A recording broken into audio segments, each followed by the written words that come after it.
Hello everybody and welcome to Kindwyn's Coastal Reads, and today I'm going to be reading to you a story from the Hans Christian Andersen, The Complete Fairy Tales. And the story I'm reading today is called The Wicked Prince. Okay, so here we go. The Wicked Prince. Get comfy and we'll begin the story. Okay, there was once a wicked and arrogant prince. His whole ambition was to conquer all the countries in the world and to inspire all men with fear. He went about with fire and sword, and his soldiers trampled down the corn in the fields and set fire to the peasants' houses, so that the red flames licked the leaves from the trees, and the fruit hung burned on the black charred branches. With her naked baby in her arms, many a poor mother took refuge behind the still smoking walls of her burned house. And the soldiers sought for her, and if they found her, it was new food for their demonic fury. Evil spirits could not have raged worse than did these soldiers. But the prince thought their deeds were right, and that it must be so. Every day his power increased. His name was feared by all, and fortune accompanied him in all his actions. From conquered towns he brought vast treasures home, and in his capital was heaped an amount of wealth unequaled in any other place, and he caused gorgeous palaces, churches, and halls to be built, and every one who saw all this grandeur said, "What a great prince!" They thought not of the misery he had brought upon other lands. They heard not all the sighs and all the moanings that arose from among the demolished towns. The prince looked upon his gold and upon his mighty buildings, and his thoughts were like those of the crowd. "What a great prince! But I must have more, for no power may be equal to mine, much less exceed it." And he made war upon all his neighbors, and overcame them all. The conquered kings he caused to be bound with fetters of gold to his chariot when he drove through the streets of his capital. When he banqueted, those kings were compelled to kneel at his feet, and at the feet of his courtiers, and receive the broken pieces which were thrown to them from the table. At last the prince caused his own statue to be set up to the open squares and in the royal palaces, and he even wished to place it in the churches before the altars.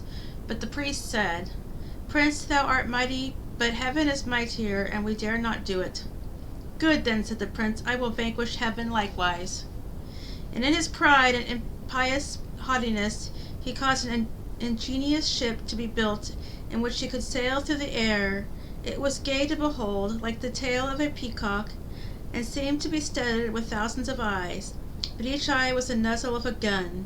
The prince sat in the midst of the ship, and needed only to press on a spring, and 1,000 bullets flew out on all sides, while the gun barrels were reloaded immediately. Hundreds of eagles were harnessed in front of the ship, and in the way he now flew towards the sun. Deep lay the earth below him, with its mountains and forests. It seemed but a plowed field, where the green peeps out from the overturned grass turf. Soon it appeared only like a flat map, and at last it lay completely hidden in mist and cloud. Ever higher flew the eagles up into the air. Then one of the innumerable angels appeared.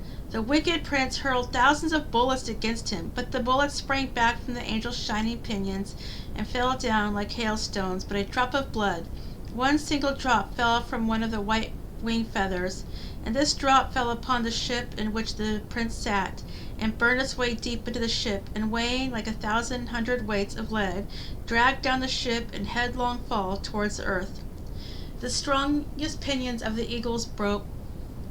The wind roared round the prince's head, and the clouds formed from the smoke of burned cities drew themselves together in threatening shapes, like huge sea crabs stretching forth their claws and nippers towards him, like rolling masses of rock and fire-vomiting dragons, till the prince lay half dead in the ship, which at last remained hanging in the thick branches of a forest. "I will conquer heaven," said the prince. "I have sworn it, and my will must be done." And for 7 years he caused his men to work at making ships for sailing through the air, and had thunderbolts made of the hardest steel, for he wished to storm the fortress of heaven. Out of all his dominions he gathered armies together, so that when they were drawn up in rank and file, they covered a space of several miles. The armies went on board the ships, and the prince approached his own vessel. Then there was sent out against him a swarm of gnats, a single swarm of little gnats.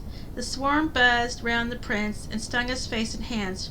Raging with anger, He drew a sword and struck all around him, but he only struck the empty air, for he could not hit the gnats. Then he commanded his people to bring costly hangings and to wrap them around him, so that no gnat might further sting him. And the servants did as he commanded him. But a single gnat had attached itself to the inner side of his hangings, and crept into the ear of the prince, and stung him there. It burned like fire, and the poison penetrated to his brain. Like a madman, he tore the hangings from his body, tore his clothes, and danced about naked before the eyes of his rude savage soldiers, who now jeered at the mad prince who wanted to overcome heaven, and who himself was conquered by one single little gnat. And that is the story of the wicked prince. And here's the one picture of it here too, so you can see him getting taken out by the gnat. And so that's the story of the wicked prince, and I hope you enjoyed that story. And if you like this story video, you can hit the like and subscribe button, and I will try to be back tomorrow with another fun fairy tale for you all. Thank you for watching. Have a great night, everyone. Bye.